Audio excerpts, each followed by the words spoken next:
Next topic is representation of coordination compounds. So there was a scientist named Werner who gave us the first idea of representation of coordination compounds. So he thought at that time that if I take a complex like and put it in water,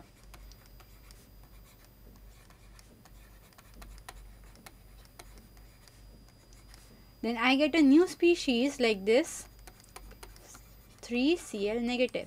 So he thought obviously whatever is present outside and whatever is present inside are different, because something is getting ionized while the other thing is not getting ionized.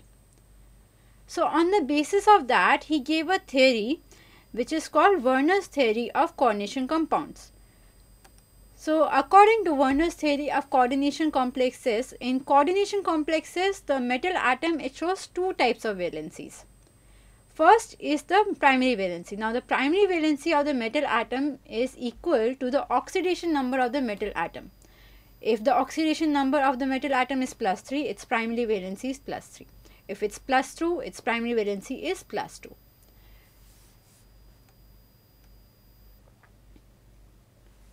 The next type of valency shown by or told by Werner was the secondary valency. Now the secondary valency is the coordination number of the metal atom or the metal ion. That is, the number of donor atoms attached to the metal atom or metal ion is its secondary valency.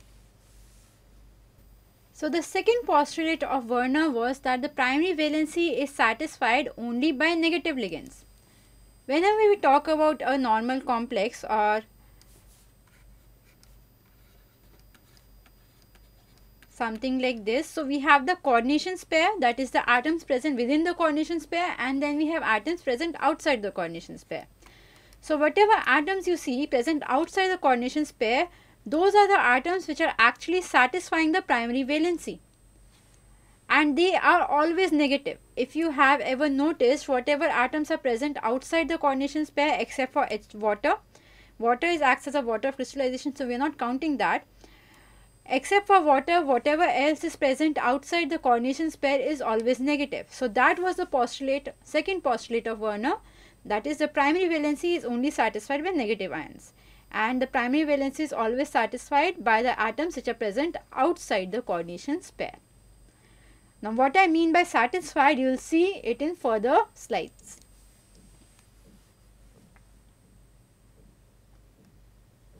The secondary valency is satisfied by negative, positive or neutral ligands.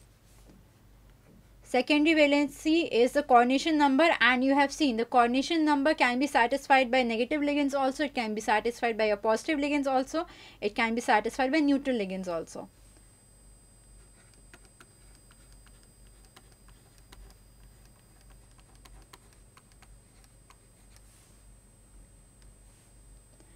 In this case,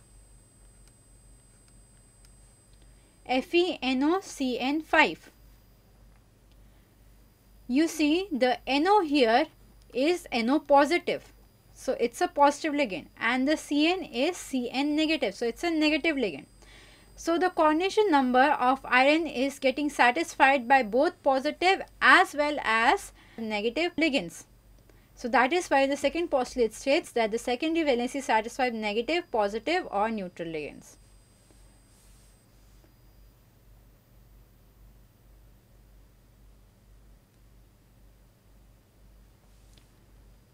The third postulate is that the primary valency is non-directional. What do we mean when we say non-directional?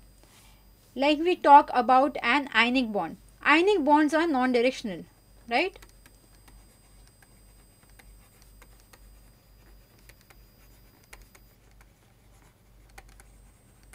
When you talk about NaCl, or when you even talk about CaCl2, there are ionic bonds present.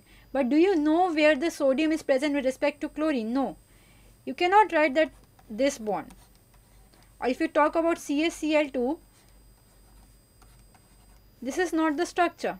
There is no actual structure. You cannot say that the CaCl2 structure is bent. The CaCl2 structure has a trigonal pyramidal shape. it has no direction basically.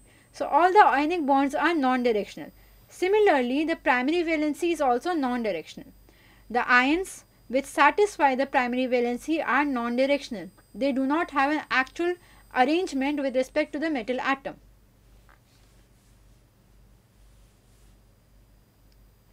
Corresponding to that, the secondary valency is directional. So the secondary valency has an actual direction, it has an actual arrangement with respect to the metal atom. If I talk about CONH3 whole 6,